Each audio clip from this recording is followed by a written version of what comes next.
বেহাল বাগবর কেন্দ্রের মন্দিয়া সড়ক ভাত ঘুমে বিধায়ক শেরমান আলী আহমেদ বাগবরের মন্দিয়া গ্রামের বেহাল সড়ক অভিযোগ মতে গত কয়েক বছর ধরেই মন্দিয়া পাথার গ্রামের জনগণ এবং স্কুল কলেজের ছাত্রছাত্রীরা বিভিন্ন সমস্যার সম্মুখীন হচ্ছেন। দেখাচ্ছে ছবি, আপনারা দেখতে পাচ্ছেন বেহাল সড়কের অবস্থা। গ্রামে ঢুকতে পারে না অ্যাম্বুলেন্স এবং 4 চাকার গাড়ি।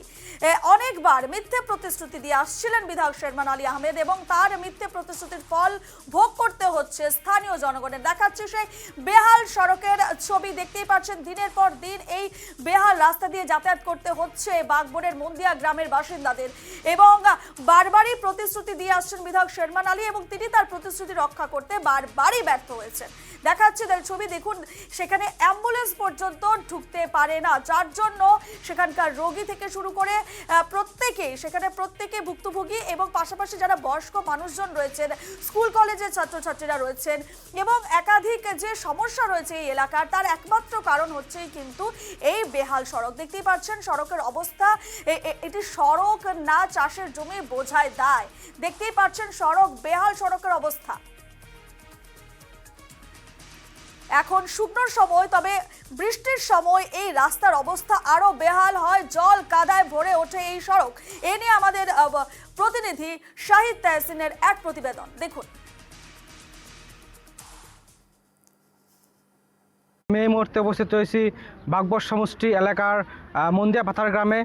মন্দিয়া পাথার গ্রামে যে মন্দিয়ার যে প্রাণকেন্দ্র, যে মন্দিয়া পাথার, যে মন্দির থেকে কিছু 100 মিটার নিলগে যেটা রাস্তা অবস্থিত রয়েছে, এই রাস্তার যেটা আমি দৃশ্য দেখাবো, 70 টাকা আমার পার্সেন্ট কিছু দৃশ্য দেখাবো। এই রাস্তায় বিগত 15 বছরের যে চলাচলের ক্ষেত্রে কিন্তু নরক যন্ত্রণা ভোগ করছে এখানকার জনগণে। আর এই সম্বন্ধে আমি কিছু কথা জানবো, এখানে এই এলাকার স্থানীয় লোকজন রয়েছে, আমি কিছু কথা জানবো। কি বলবেন, আপনাদের এই গ্রামটার নাম কি? মন্দিয়া পাথার। এই যেটা জলের জন্য একটা রাস্তা দেখা যাচ্ছে, কীরকম অসুবিধা হয় আপনাদের? এই রাস্তাটা এখন 40 বছর আগে আমার গাঁও পঞ্চায়েতের প্রেসিডেন্ট ছিল সবেদ আলী ভাই, তখন এই রাস্তাটায় মাটি ফেলাইছিল। আর রেজ্জাক নামের ঠিকাদার এই আইসাহেরা জায়গায় জায়গায় এক গাড়ি করে মাটি ফেলাইয়া তারপরে আর মানে আজকে 2 বছর হয়ে যায়, 2 বছরের মধ্যে আর কোনো কাজকর্ম কিছু করে না। এখন আমার চলাফেরা খুব দিকদারি হয়েছে, আমার লড়া ছোয়ালি স্কুলে যাইবার দিয়া বহুতগুলো দিকদারি হয়ে গেছে।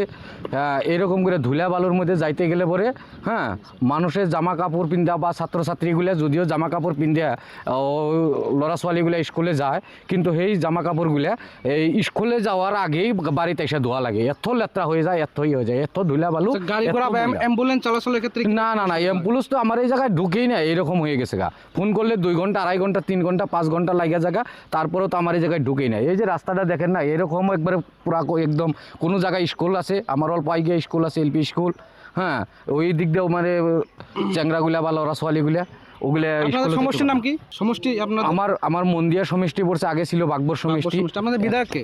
বিধায়ক ছিল শেরমান আলী। খুব অসুবিধা, রাস্তা চলাচল অসুবিধা। কতদিন ধরে এরকম অসুবিধা হচ্ছে আপনাদের? মোটামুটি জানছে প্রায় 20 বছর। 20 বছর। আপনাদের বিধায়ককে জানান না এই রাস্তাটার বিষয়ে? জানে আহাই, মানে কোনো গুরুত্ব দেয় না? কোনো গুরুত্ব দেয় না তো।